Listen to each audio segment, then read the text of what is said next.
maybe, doctor, this is a good time if you can tell people what is your advice as far as health? My advice Yes. is everybody should go and check their health. If you want to give anybody a present for Christmas, Yes. pay for them to go to check their health. Most of the people who are dying of cancer, Yes. they die of cancer because they only discovered it at stage 4. That's why they die. If you discover cancer stage 1, stage 2 is nothing. You can be treated. And the people need to do that. Yeah. Everybody need to know their status, cancer status.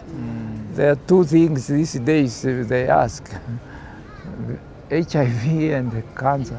If you can check those 2 and you find you are okay, you will live for a long time. Yes.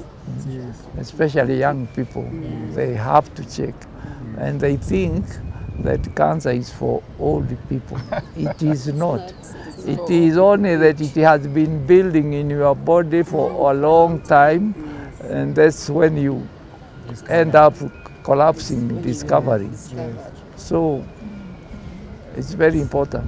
So when you want to give her any present, that's why she came for the checkup just before Christmas. So oh, that she can be very good. yes. Then you are a very wise young lady.